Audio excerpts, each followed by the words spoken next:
Vamos a comenzar con la segunda ponencia de la tarde, con la segunda charla. Está titulada Paisajes mineros, memoria y territorio. Nos la va a impartir el catedrático, el profesor Valentín Cabero Dieguez. Valentín estuvo ya con nosotros también el miércoles y fue uno de los presentadores de las jornadas. Valentín es catedrático de Geografía en la Universidad de Salamanca, universidad en la que también fue decano de su facultad durante muchos años.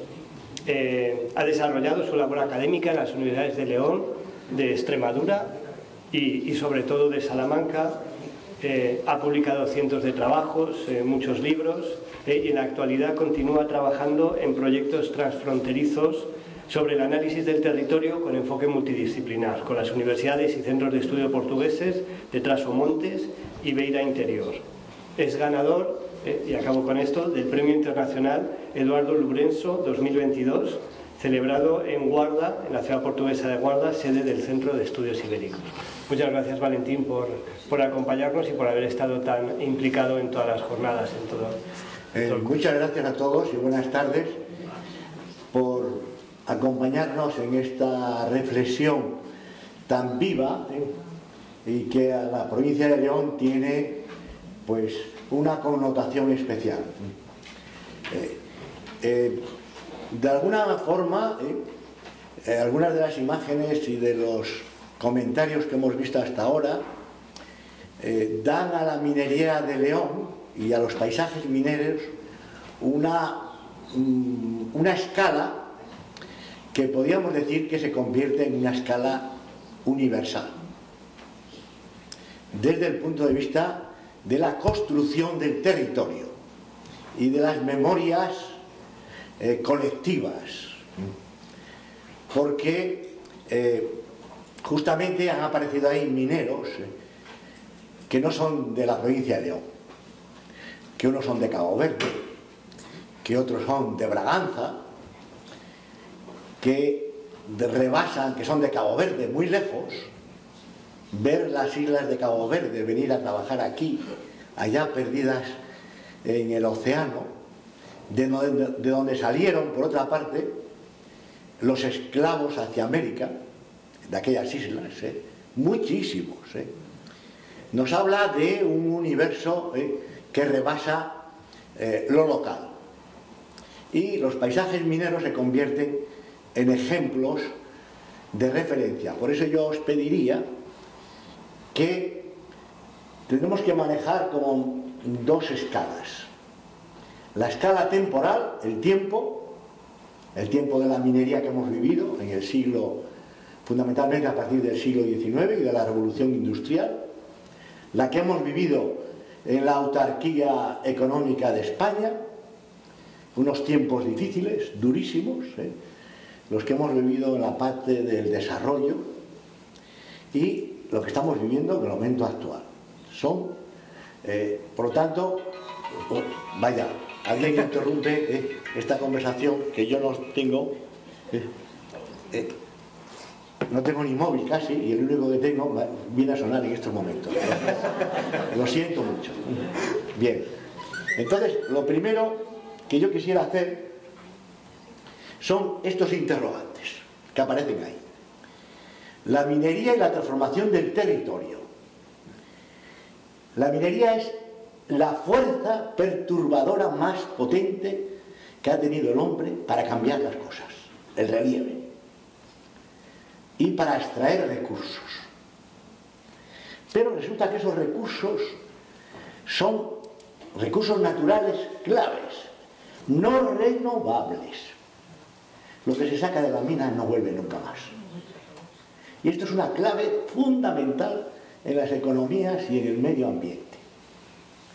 Porque junto con la destrucción de recursos no renovables, la extracción positiva, aparece la destrucción de recursos renovables al lado. Como el agua, como los suelos, como los bosques, como incluso el medio ambiente. Esto es una consecuencia inmediata. Y trae como consecuencia inmediata mudanzas en los paisajes. Lo que conocíamos no va a ser lo mismo. aunque lo restauremos, no va a ser lo mismo. Y lo que trae la minería siempre es la transformación de los géneros de vida y de las condiciones económicas existentes, que yo llamo el capitalismo minero e industrial. Es capitalismo minero e industrial. No es la vida concejil que han tenido los de Sabero hasta ese momento, que han tenido los de La Ciana, que han tenido los de Parada Solana, que han tenido hasta ese momento que llega. Hay un cambio sustancial. Y los interrogantes que yo me planteo y que os planteo a vosotros: desarrollo, saqueo, ruinas, una nueva oportunidad, la idea de patrimonio industrial, la idea de patrimonio cultural, la idea de patrimonio verde, cuando ha desaparecido lo verde, que es un nuevo lenguaje que aparece, y naturalmente lo que hemos visto en las fotografías anteriores, las nuevas dinámicas humanas y sociales que aparecen en todos los poblados mineros o en sus entornos. Va a cambiar. Y ahí aparecen las memorias individuales, las memorias familiares, que hemos hablado de los mineros, las memorias colectivas, y ahora todo eso se ha convertido ¿en qué? En museos y monumentos, poco más. Por lo que veo, yo veo en el territorio, yo voy a hablar del territorio de los paisajes. Lo que vemos generalmente son ruinas. Aquí y allá, cada uno puede pensar dónde está esto, pero lo hay en muchos sitios. Estas las vamos a ver mañana, o una parte de ellas. Esta ya no existe, pero fue fundamental en el paisaje de la ciudad de Ponferrada. Ya no existe. Pero esta se acaba de producir hace muy poco tiempo. Esta es una imagen del territorio, que son el hundimiento de las galerías de las minas de hierro. Y por lo tanto, esta se acaba de producir, esta fotografía está hecha la semana pasada, con un riesgo y un peligro tremendo. Nadie se hace responsable. Claro, cuando hablamos de estos temas, a mí me viene a la memoria de lo que han sido algunos de mis alumnos, de mis colaboradores, de mis compañeros. Y claro, este tema no es nuevo para nosotros, aunque lo traigamos aquí. Porque, fijaros, en el año 77 se publicó un magnífico libro premiado por el Instituto, lo que era antiguamente la Fundación Fierro y la Diputación de León, con Fray Bernardino de Sahagún, Las cuencas mineras leonesas. Aproximación a su estudio geográfico. Y en el año 88, un profesor de esta Universidad de León, recientemente jubilado, y que fue alumno mío, escribió Las minas de carbón a cielo abierto en la provincia de León. Transformación del medio y explotación de recursos no renovables, donde se planteaba algunas de las cuestiones que estamos ahora mismo discutiendo. Esto ya está más o menos publicado.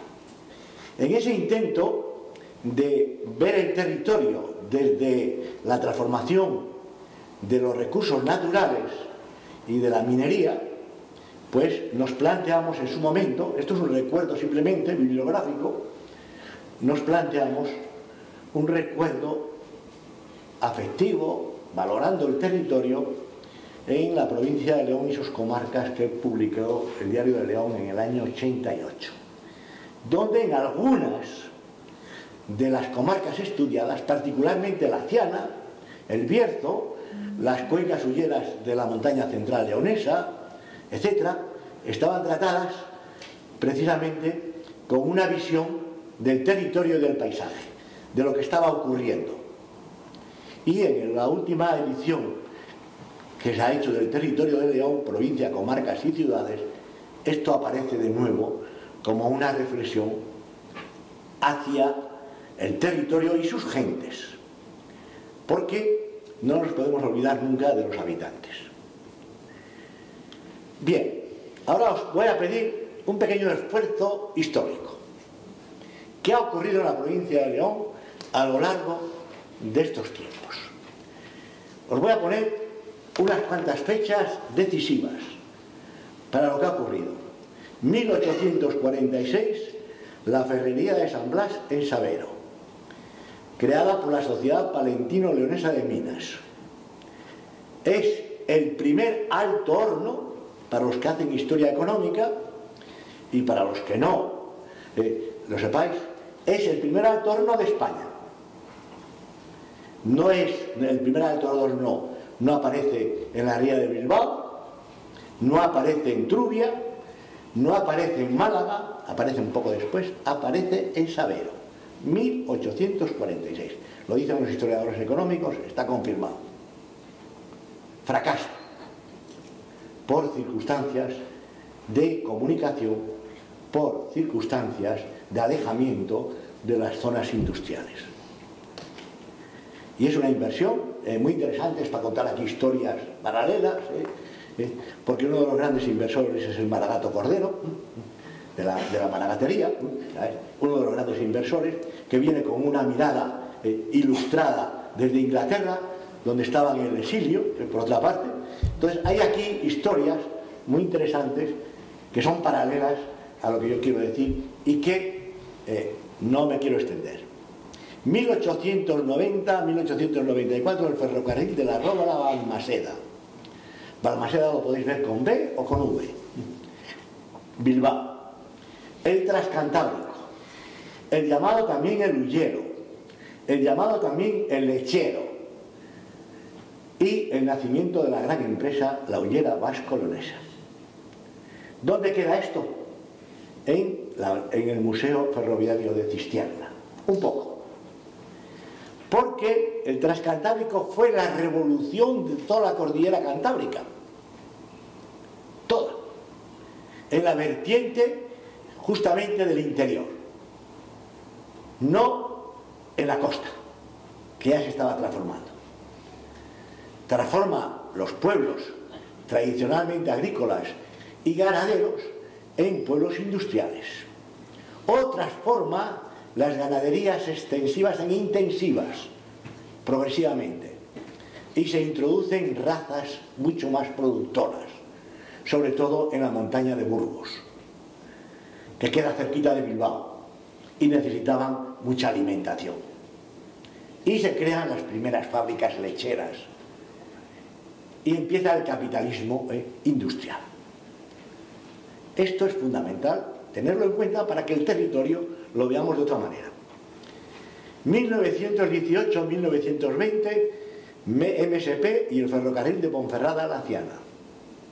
Primera central térmica de España a orillas del río Sil.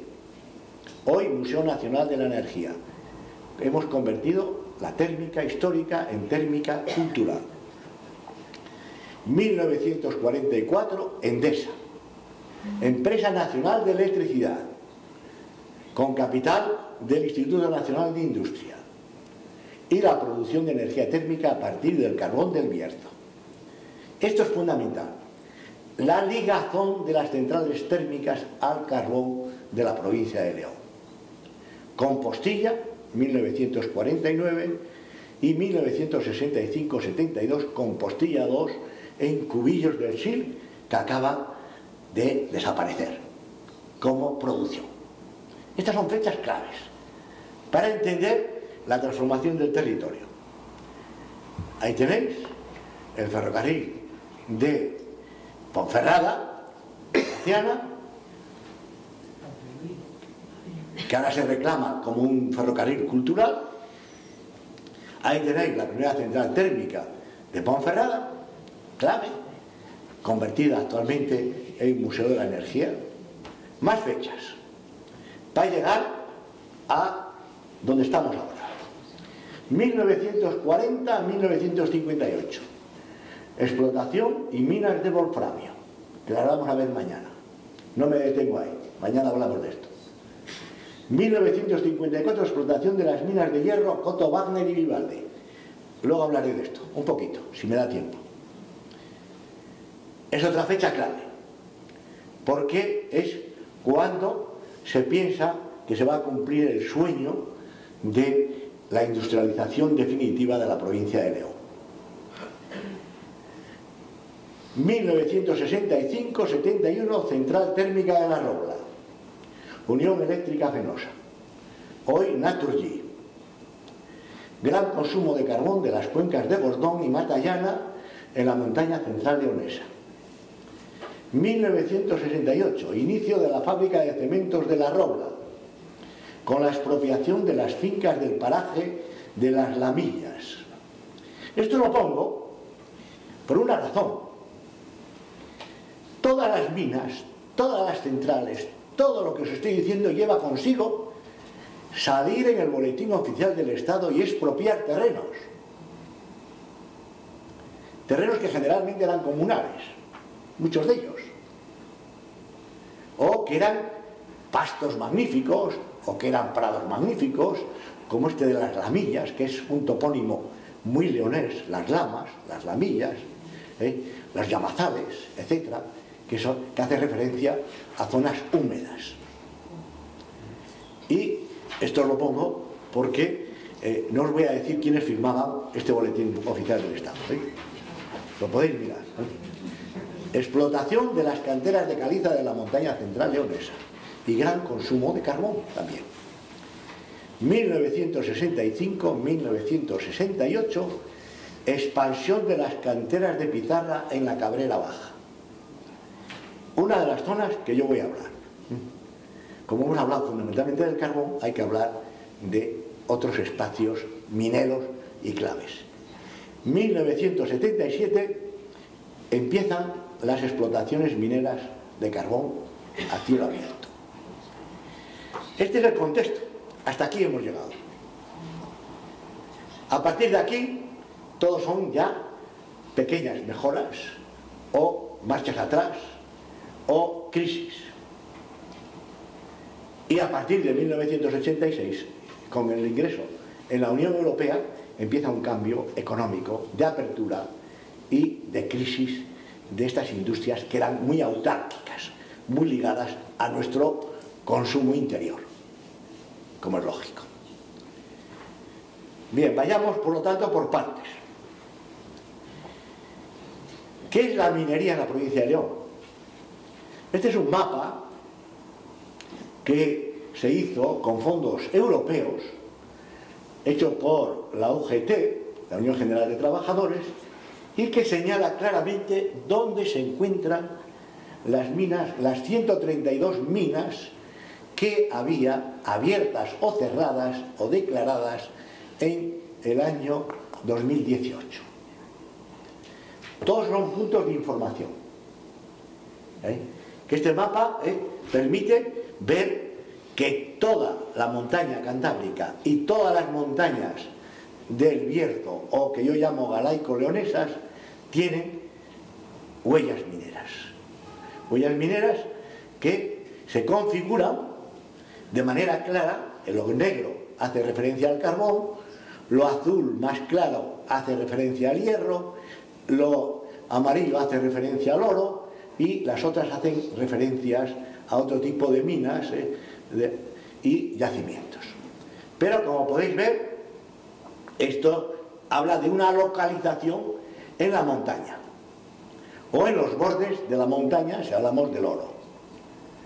Y por lo tanto esto crea un ámbito que podemos prolongarlo por las otras montañas vecinas, como las montañas palentinas, o con las montañas vecinas de Asturias, o incluso con las montañas orensanas, en el caso de las pizarras y otros productos, como el wolframio. Es decir, que el territorio tiene unas potencialidades bien claramente diferenciadas. y que tiene que ver con estudios ya geológicos más profundos. Bien, consecuencias en el paisaje de la minería de interior o subterránea, que ha sido la clásica, a mi entender, ¿eh? Esto es una interpretación que hago yo a partir de los trabajos, estudios que ahí hemos ido haciendo. Hay cosas invisibles, como los pozos, como las galerías. Hay cosas visibles, como los castilletes, los cargaderos, los lavaderos. Hay cosas invisibles y móviles, como las escombreras. ¿Y cuál ha sido el proceso? Os resumo. Desde la época romana hasta hoy. En la época romana se utilizaban mucho las lucernas para entrar en las minas y las excavaciones penosas a pico y pala, hasta los explosivos, que no llegan hasta antes de ayer. Por lo tanto, durante más de 1800 años, 1850 años, las minas han trabajado con el esfuerzo humano, fundamentalmente. Hay vidas ahí perdidas. Y entre esas vidas perdidas, cuando hablo de esto, ¿sabéis cuántos trabajaron en la minero-siderúrgica de Ponferrada? Una pregunta. Como mínimo 70.000 personas. 70.000 personas, cuyos archivos se han perdido en gran parte, que son generaciones enteras. Entonces, de las estribaciones de mampostería a los sostenimientos metálicos, del pico, de ahí viene picador, por eso yo decía los picos, que aparecían ahí, las palas, al martillo neumático y al cepillo extractor. Los picadores eran los líderes en las minas, eran los que marcaban el ritmo, la épica. Y los picadores eran además líderes en el seguimiento de los filones, en el peligro, en los riesgos, y también había picadores, según nos cuentan los testimonios, primera, segunda, tercera. Y muchos de los picadores, ¿dónde terminaron en la guerra civil? En San Marcos. Muchos. Entonces, detrás de todo ello hay muchas historias que tienen que ver con el trabajo y el paisaje. De todo esto, ¿qué diría yo? Nos quedan los ejemplos sobresalientes del Pozo Ibarra, que por cierto, los nombres de los pozos, es muy interesante seguirlos. Porque el que se llama el Pozo Ibarra, no sé si Ibarra bajaría alguna vez a la mina, no lo sé, porque vivía muy bien en Bilbao, presidente de Ulleras Vasco Leonesa en aquel momento. Enciñera de Gordón y el Pozo Julia en Favero, que baja a 275 metros. Un paisaje invisible. De todo esto, ¿qué nos quedó? El 11 de noviembre, ya lo habéis dicho, de 2018 se cerraba la última mina de interior en el Pozo Salgueiro en Torre del Bierzo. Luego la Escondida. ¿Y qué nos queda? La restauración de escombreras y del medio ambiente a costa de los fondos públicos españoles y europeos. Iba a hablar del MINER, pero no voy a hablar de eso. Bueno, aquí tenéis paisaje minero, Pozo Ibarra, Enciñera de Gordón, y Pozo Julia en Favero. Un paisaje industrial. No sé si llamarlo cultural, es difícil, paisaje industrial. Y aquí tenéis el edificio con lavadero de carbón del Pozo de Casares entre Mordarría. Algo que impresiona verlo así y verlo en ruinas, porque por aquí trabajaron miles de personas y algunos, por el lado de la mina se cuentan historias muy familiares. En la mina redimieron penas de los presos muchísimos. Y en este valle muchos, que venían de lugares casi exóticos, venían de Andalucía o de Extremadura, castigados a trabajar en algún pueblo como, que yo les digo, es que habéis ido a hablar alguna vez de un pueblo con un topónimo tan hermoso como Almagarinos, que nadie sabe dónde queda Almagarinos, y queda perdido ahí en ese valle, y ahí estuvieron trabajando pequeños jóvenes que venían castigados desde Andalucía, y uno se pregunta y dice, madre mía, ¿cómo pudo ocurrir esto? Bien, tenemos estos testimonios, tenemos este testimonio de una escombrera que prácticamente cierra el valle, gigantesca. Ya os diré las toneladas de hierro que han salido de aquí. Bien, junto con la minería interior, a partir de 1977 sobre todo aparece la gran transformación de los paisajes con las minas a cielo abierto, que es un cambio radical desde el punto de vista técnico y de la explotación, porque va a traer la morfología y el relieve distintos totalmente. ¿Y con qué nos encontramos? Con gigantescos agujeros y cráteres, con rupturas de laderas suaves o alombadas. Lomba es otro topónimo, ya os dije antes uno de Lamas, muy común en nuestras montañas. Lomba o Yomba, escrito de muchas formas, y que hace referencia justamente a nuestras montañas suaves, redondeadas, arriñonadas, de ahí viene lumbar, y de ahí viene lomba, lumbus, y que es muy común, y que lo encontramos desde el norte de Portugal hasta prácticamente la montaña palentina. Después ya no se encuentra.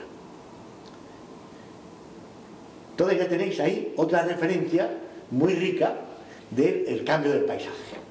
Las lombas se rompen, se convierten en rupturas totales y se alteran los acuíferos y los cauces de pequeños arroyos o de algunos ríos importantes. Se construyen enormes, imponentes y peligrosas escombreras. La utilización de maquinaria pesada de gran capacidad y eficacia en la extracción del carbón, maquinaria que viene, alguna de ellas, de minas desechadas en el este de Europa, gigantescas máquinas. Yo tuve la oportunidad, en un viaje fronterizo, en una comisión internacional, de visitar las minas entre Polonia y Alemania del Este, a orillas del río Neisse, en la Silesia, antigua Silesia, y ahí tenían unas máquinas para sacar lignitos, cada bocado que cogían, 5 toneladas. Cada bocado que cogían, 5 toneladas. Y no paraban, y no paraban. Y avanzaban. Entonces, esta capacidad, esta eficacia, es de un capitalismo depredador, porque las reservas pueden utilizarse de forma, diría, razonable, dosificada. Bueno, ¿y qué nos queda? Restos y residuos de gran impacto ambiental. Talleres abandonados, casetas abandonadas, ruedas abandonadas, maquinaria deshecha, cables de acero peligrosísimos, contaminación y riesgos. Esto es lo que yo veo en el paisaje. Aquí tenéis la gran costa de Fabero, explotación desde los años 80 hasta el año 2018. Miles y miles de toneladas han salido de aquí, ocupa más de 700 hectáreas de restauración y ahora mismo se están haciendo 38 millones de euros de inversión para la restauración, para convertir esto en una zona verde. Este es un paisaje en proceso de restauración, de reconstrucción. A ver, esta es ya con un proceso de restauración avanzado, la zona de la Corta de Favero, la mina a cielo abierto en Santa Lucía de Gordón, por debajo del Cueto de San Mateo, este gran cráter abierto, que algunos lo conocéis seguro, o que habéis estado cerca. Aquí tenemos otra gran mina a cielo abierto con un paisaje completamente transformado, que es el Feisolí, en la Ciana. Esto es la Ciana con la montaña que yo llamaría protectora del Valle de la Ciana desmochada. Las montañas se desmochan, pierden su relieve, su morfología, su sentido. Explotación y destrucción de los recursos naturales, esta 1986 al 2009. Esta mina ha pasado por tropelías de todo tipo y subvenciones de todo tipo. Y la restauración la está haciendo Trasa. Bien, como estamos en narrativas mineras, yo os traigo aquí un texto de un gran periodista,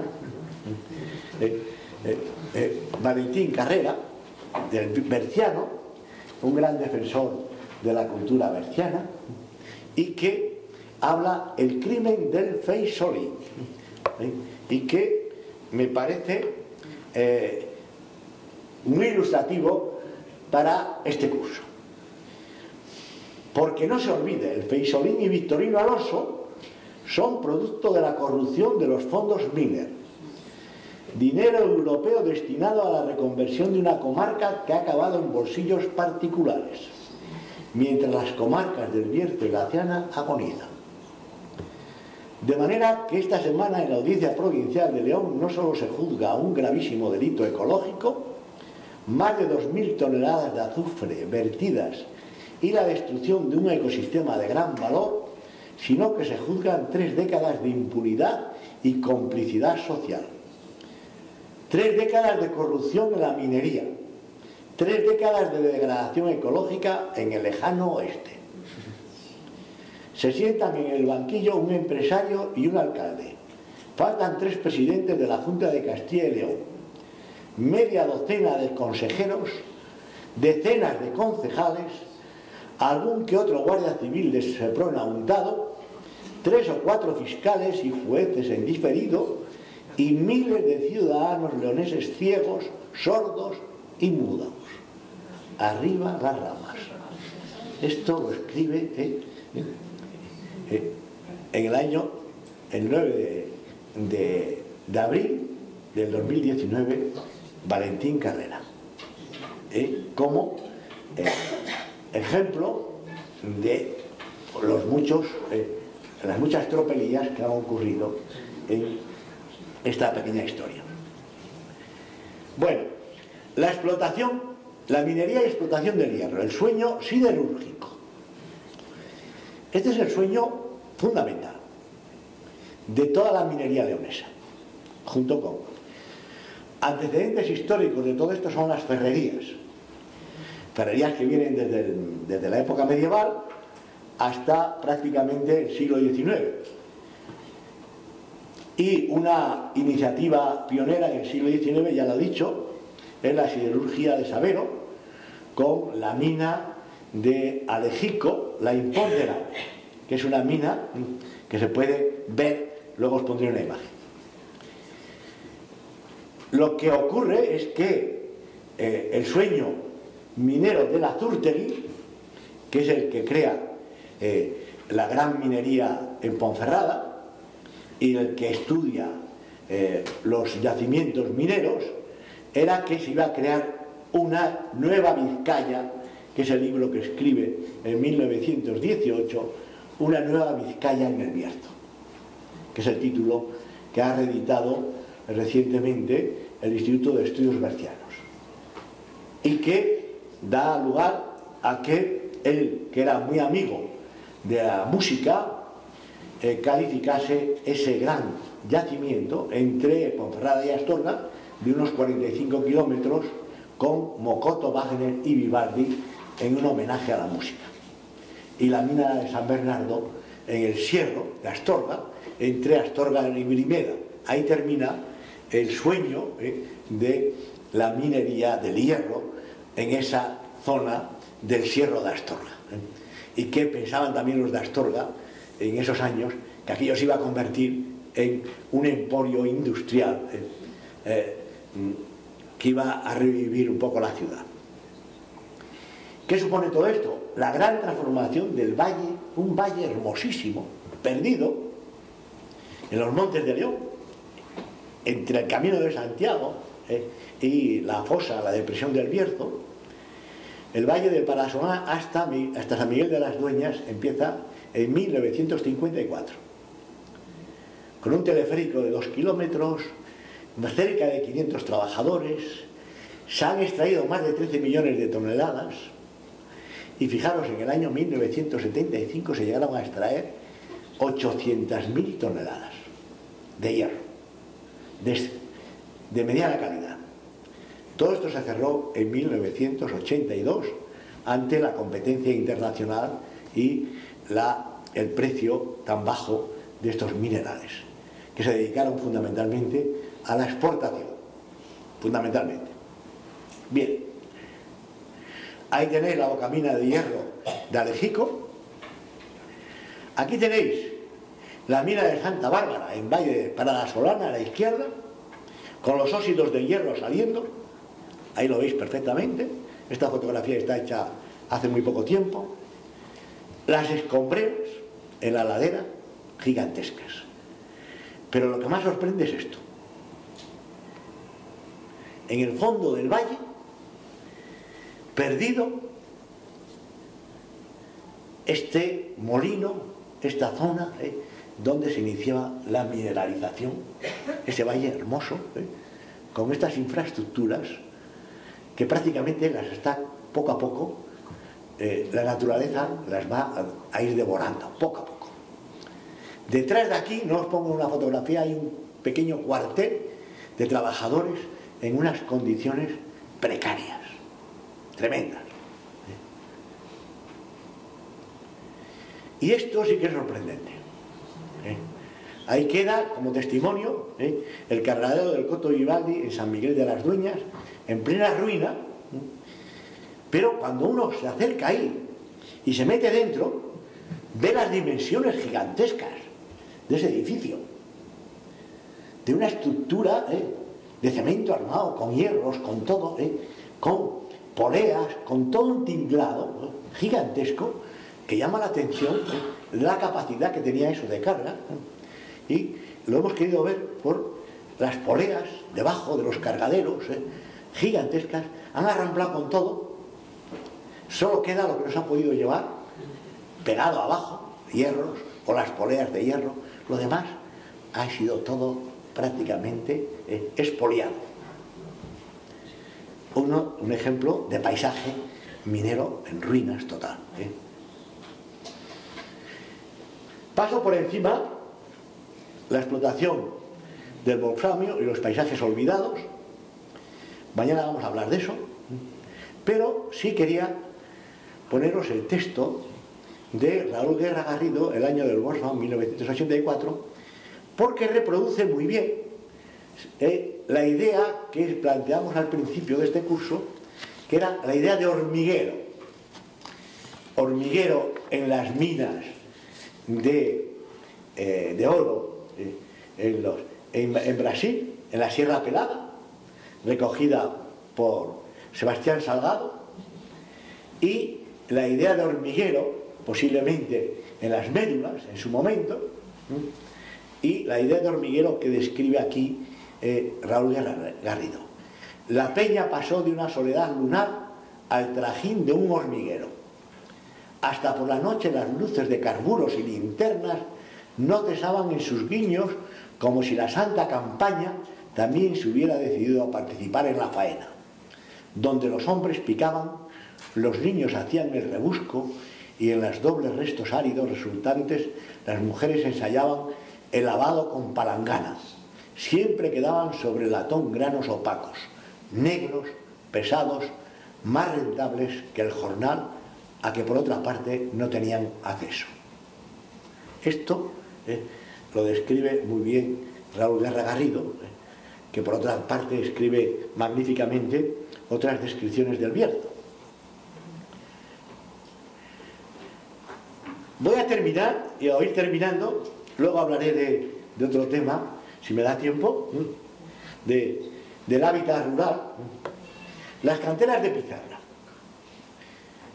que no las hemos mencionado casi hasta ahora, las louseiras y la transformación del medio. Y aquí tenemos que hacer un pequeño apunte geológico, las ventajas y calidad de las pizarras de techar y ornamentales del noroeste ibérico. Si me permite, Javier, un pequeño apunte geológico. Las pizarras de toda esta zona, de las montañas garay-colonesas, de lo que se llama geológicamente el sinclinal o sinclinorio de Truchas, que es una forma geológica potente, enmarcado ese gran geosinclinal por dos grandes sierras, que son la Sierra de la Cabrera y la Sierra del Teleno y los montes aquilanos, y en medio quedan los grandes depósitos, las grandes sierras de cuarcitas, con las crestas en lo alto, y que son las alturas mayores del noroeste peninsular, con el Teleno, o con Peñadrevinca, o con el Vizcodillo, etc., o Peña Negra, y ahí están los grandes yacimientos de pizarras mejores de Europa, por unas razones de que son unas pizarras con poca pirita de hierro, que son unas pizarras perfectamente con una gran esquistosidad, que los campesinos y los habitantes llamaban buena hebra. Esta pizarra tiene buena hebra, buena febra, se puede trabajar bien. Estas pizarras forman parte, si vosotros miráis el mapa de la península ibérica y miráis el mapa de Europa, estas pizarras forman parte de un arco gigantesco paleozoico que enlaza desde la costa gallega, desde Estaca de Bares, Ortegal, los cabos que terminan ahí, que son cabos duros de cuarcita, enlaza haciendo una curva gigantesca con Francia, con la Bretaña francesa, que sale en el mar, hacia el mar. Ese gran arco sigue debajo del mar. En la evolución geológica se rompió, se abrió el Golfo de Vizcaya, la península ibérica giró y aquello quedó separado. Pero las rocas son las mismas. Las que están allí, en Angers, en la Bretaña francesa, y las que están aquí. Y los franceses lo habían estudiado muy bien, aquello. Y sabían dónde estaban las pizarras buenas. Y los franceses hicieron varias tesis doctorales sobre las pizarras del noroeste ibérico. Y sabían, y cuando se acabaron aquellas pizarras, vinieron aquí. Los capitales franceses invirtieron ahí. Y muchas pizarras, que eran de la Cabrera, salían con denominación de origen de Francia, en su momento, del puerto de Vigo. Estas pizarras tienen altísima calidad y lo sabían muy bien los campesinos, que le llamaban lousas, que ya cubrían todas nuestros tejados. Se supone, pues esto supone un gran impacto ambiental y económico a partir de los años 1970, particularmente en la Cabrera Baja, en el Valle Bajo del Cabrera y en el Valle Alto del Cabrera. en el Ayuntamiento de Benuza, en San Pedro, o en el Ayuntamiento de Puente Domingo Flores, con San Pedro de Trones, que fue pionero, y ahora mismo en La Baña. Esto supone un movimiento ingente de rocas con maquinaria pesada y grandísimas escombreras, porque aquí se producen muchos estériles. Igual que se producen en las minas de carbón a cielo abierto muchos estériles, aquí se producen más. De todo lo que se mueve, de los miles de toneladas, se aprovecha aproximadamente el 7%, como pizarra vendible y fabricable. Y por lo tanto, hay una gran pérdida y un gran movimiento para extraer esta riqueza. Y esto supone un gran impacto de movimiento gigantesco. Seguimos teniendo una gran producción y las grandes reservas están aquí. Pero, lógicamente, una gran alteración de los suelos, de las aguas y paisajes, y con amenazas y riesgos para los ecosistemas y lugares protegidos como el lago de La Baña, por ejemplo. Aquí tenéis una imagen de una gran cantera de pizarra en La Baña, pero aquí tenemos un fenómeno que quisiera señalar y que es, aquí tenemos los grandes pliegues paleozoicos que vienen a estudiar los geólogos de medio mundo, porque cuando se pliegan este gran geosinclinado de truchas gigantesco, después se tumba todo en los procesos geológicos, y ahí tenemos unos magníficos pliegues tumbados y en medio los aprovechamientos de los rachones de pizarra. Esto supone un gran movimiento gigantesco de rocas. Otra visión cerca del lago glaciar.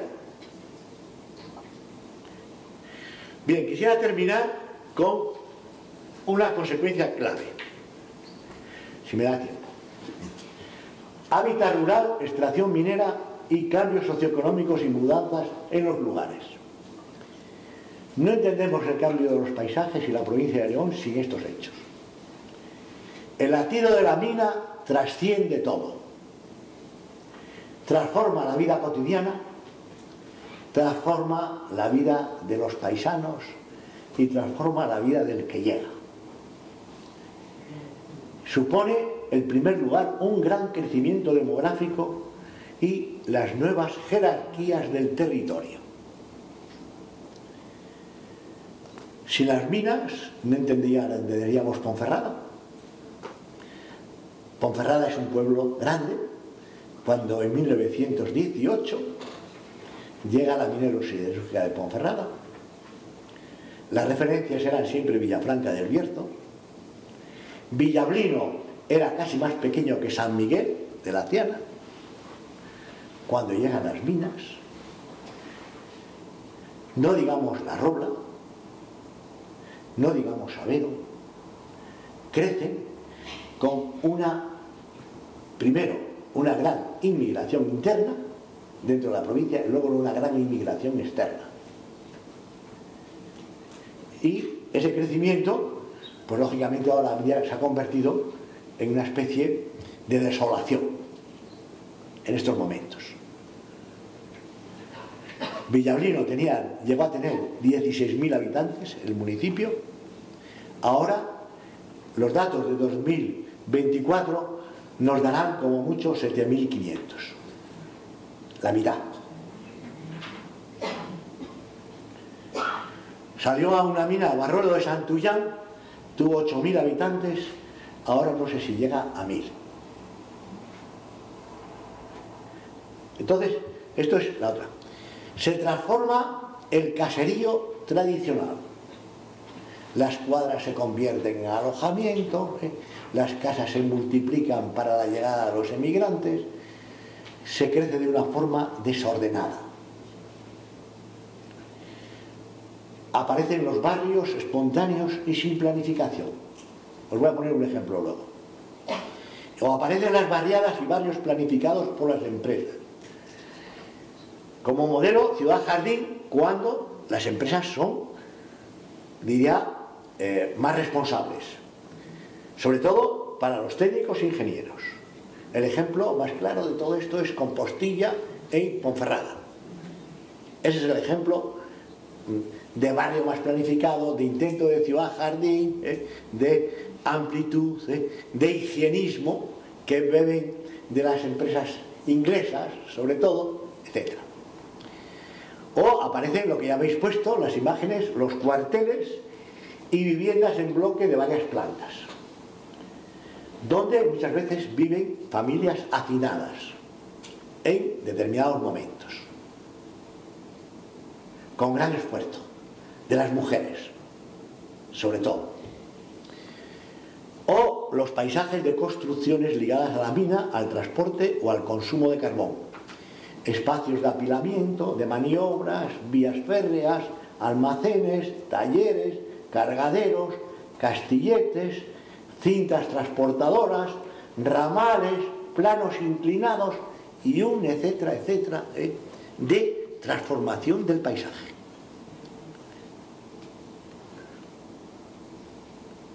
El ejemplo más conocido es este. Esta foto aparece en muchos sitios. El otro día, casualmente, fijaros, esta foto ha aparecido en Portugal, en una reunión del Centro de Estudios Ibéricos, que yo contribuí un poco a crear en su momento, y ahí teníamos una reunión con fotógrafos internacionales sobre fotografía y territorio y las incertidumbres del momento actual. Entonces, este es el poblado famoso de Antracitas de Favero, construido en 1955, con su economato, con sus servicios, etcétera, todo en ruinas. Y antes hablasteis de un tema fundamental, los archivos de las empresas. Una desgracia, la destrucción de muchos archivos. Ni siquiera tenemos claramente cómo está configurado el archivo de Ulleras Vasco-Leonesa. Ni siquiera sabemos cómo está configurado el archivo de la minero-siderúrgica de Ponferrada, que era una joya, yo lo he visto, desde el punto de vista histórico y de documentación. Y no digamos de las pequeñas empresas que han desperdigado por los suelos sus materiales y su documentación. Aquí tenéis, en Villaseca de la Ciana, tenemos buenos ejemplos de cuarteles construidos por la minero-siderúrgica de Ponferrada. Estas fotografías pertenecen a Julio, que es el que mejor ha estudiado todo esto, con el enfilandón. Y aquí tenéis un ejemplo de distribución de lo que podríamos ser el paisaje de un núcleo, en Villaseca de la Ciana. Otar de perros, que es espontáneo, fíjate, otar de perros, mirar de perros, allí perdido, los cuarteles viejos, los cuarteles del economato, el cuartelón y las casas de la cuadra, los cuarteles del hospital, las casas nuevas, la frontera entre lo viejo y lo nuevo, con la Villaseca antigua. Este es un ejemplo. Este es otro ejemplo. Poblado de la MSP Egonamio en 1954, entre el abandono y la transformación. ¿Ves? Ahí, perdido. Y los monumentos a los mineros y a la minería que se han incorporado al paisaje de los pueblos de las cuencas carboníferas, con la presencia frecuente de vagonetas. Ahí terminaba antes María Cecilia con la vagoneta. Yo la traía aquí como un símbolo, pero fijaros que estas vagonetas tienen una propiedad creativa que no pertenece a España. Sullivan. Eran marcas que se pagaban fundamentalmente a las industrias inglesas. Y termino. Y a su lado aparecen aquí y allá los monumentos y homenajes a los mineros. Uno de los primeros fue el de Bembibre en el año 1974, formando ya parte bien conocida del paisaje urbano. nada más y muchas gracias.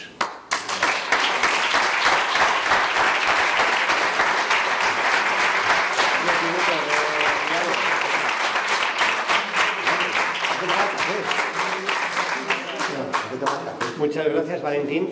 Vamos un poco justos, pero sería una pena desaprovechar unos minutos para preguntarle algo a Valentín o para tener un pequeño diálogo con él.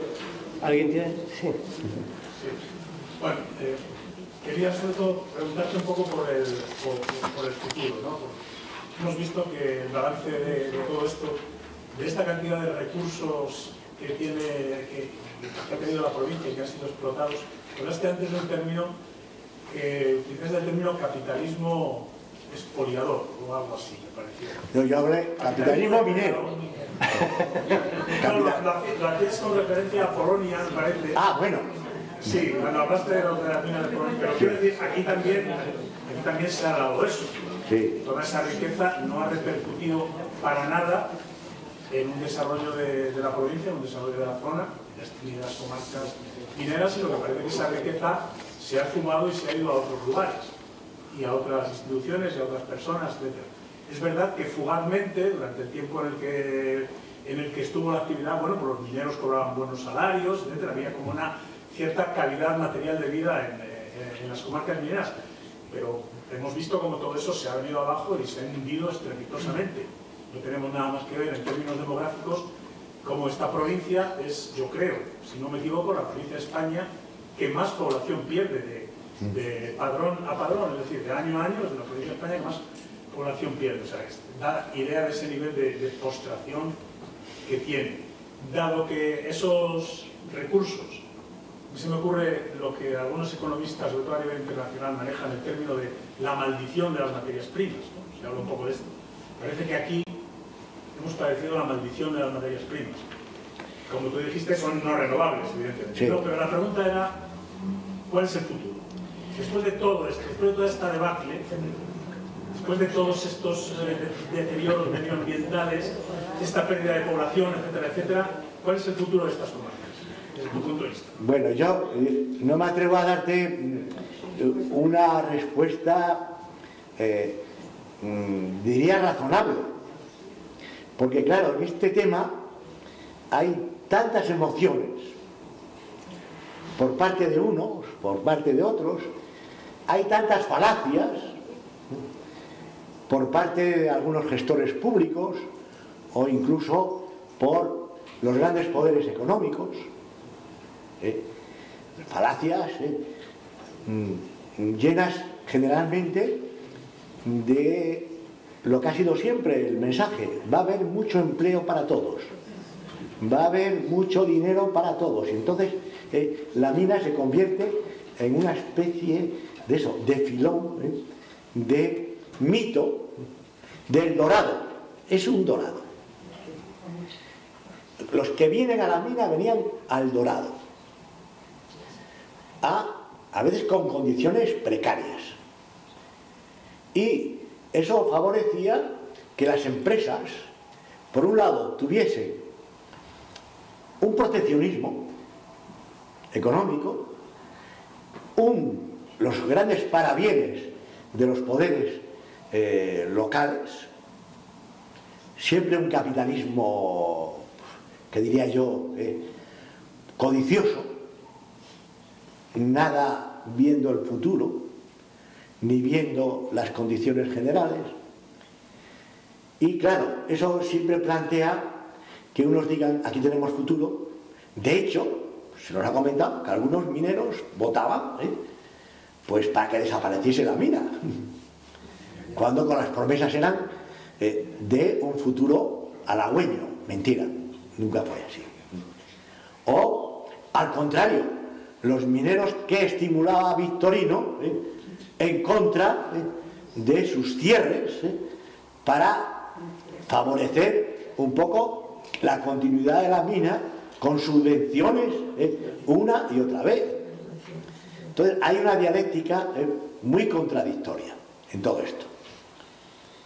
Y lógicamente el dinero que se está invirtiendo ahora, el dinero, no voy a hablar del miner, porque esto se llevaría a que hiciésemos un seminario con la parte económica, con la parte de las políticas públicas, etcétera, que eso llevaría a otro detalle.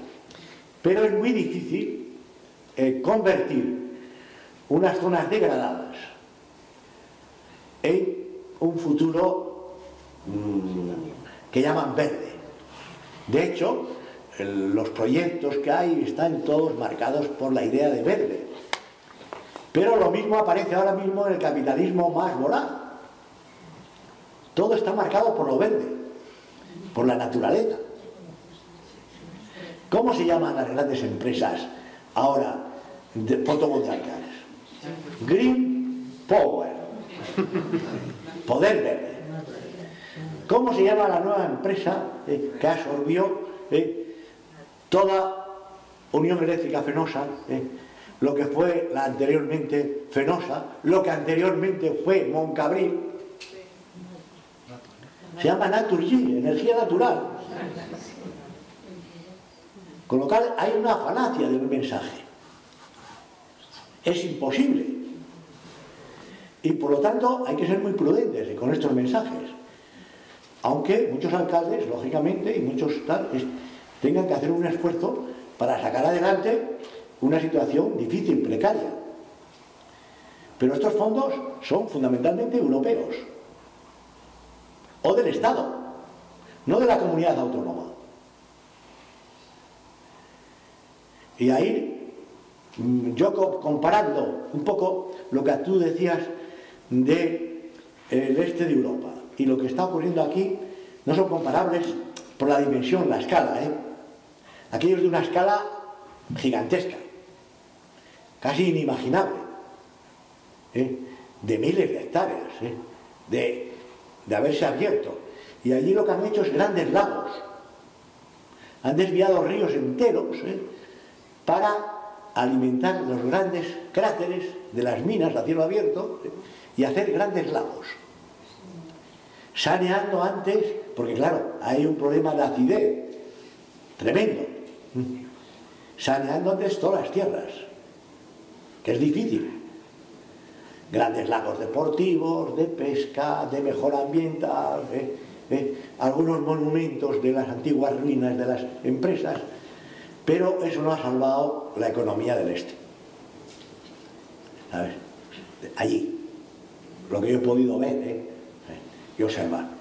Y aquí, pues, hacer un lago en el cráter de Fabero, o hacer otro lago en el cráter del Cueto en Santa Lucía.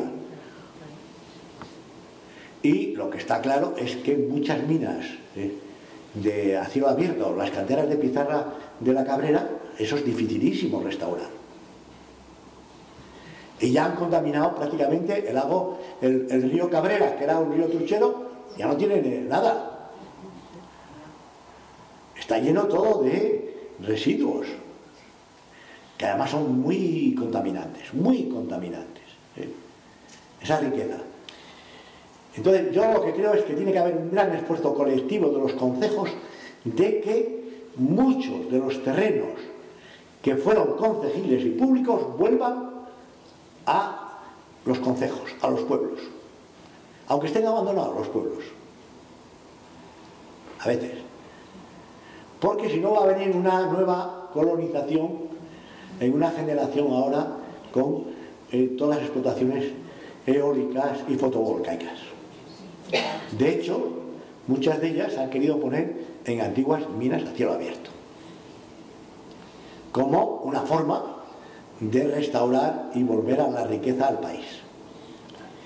Y el turismo de patrimonio cultural o patrimonio industrial, pues es muy relativo, digo muy relativo, porque no podemos convertir todo en turismo, imposible.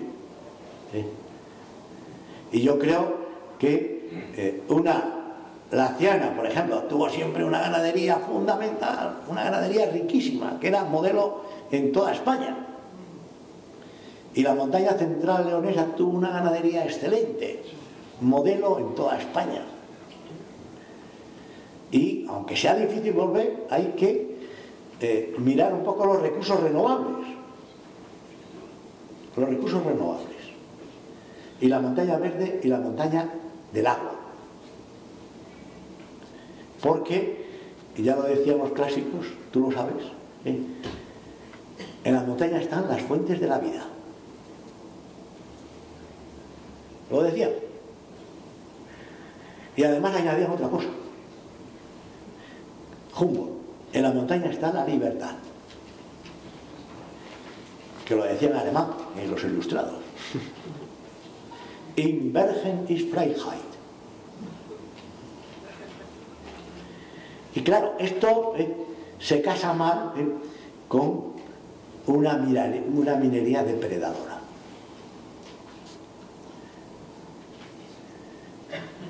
Aquí han jugado un papel muy importante los lobbies. Claro, los lobbies.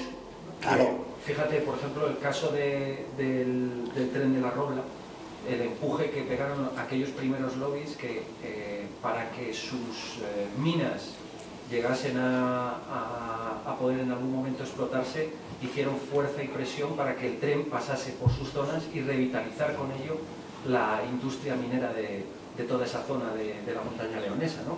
Pero igualmente pasó en la parte occidental de la provincia con la crisis del petróleo en los años 70, cuando esas empresas mineras, entre ellas por ejemplo BP, que se dedicó también a la búsqueda de oro, sí, tratan de analizar la posibilidad de explotar todos los yacimientos auríferos que tenemos en toda esa parte occidental, en la orla del Duero que recorre nuestras montañas, sí, de León, ¿no? Y enlazando con lo que has comentado, ya no es la minería, como decía antes Modesto, sino que ahora ya nos vamos a las energías limpias, que son otro tipo de lobbies que están ocupando esos espacios fundamentales para la vida en esas zonas rurales, sobre todo, que están terminando de alguna manera de echar a la población, ¿no? Porque se están vendiendo de alguna manera. Y esto, el problema que tenemos es ya un problema de empatía hacia esas zonas rurales que van a perder esos sectores y esos paisajes que podrían revitalizarse con otro tipo de acciones más enfocadas al turismo y al patrimonio de ese valor natural.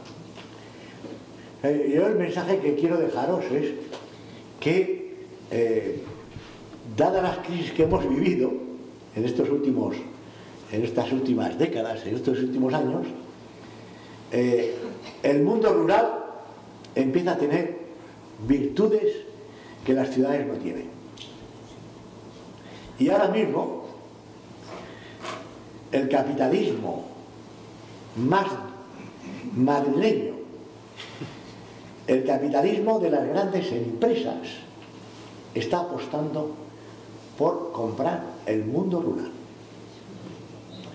Bosques, dehesas, valles, etc. Hay un valle, perdona, sí, hay un valle en los montes de Toledo, el valle de Buyaque. ¿Habéis oído hablar, no? ¿O no? Claro, mira, en internet. Buyaque, fijaros qué nombre tan bonito, qué topónimo, ¿eh? ¿Dónde han invertido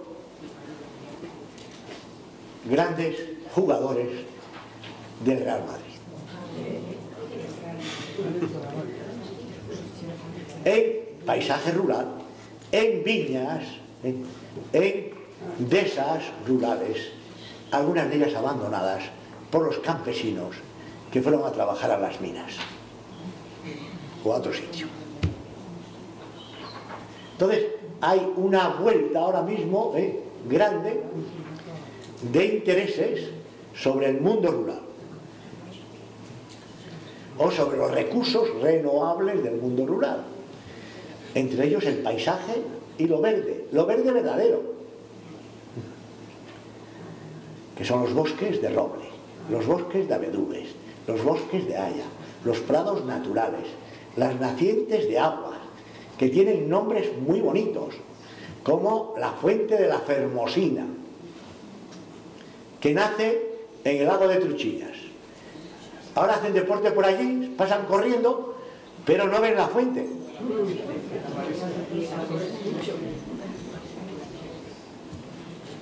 Entonces, hay que reivindicar los recursos renovables y los recursos naturales, que son la base de la vida. Nada más. Muchas gracias.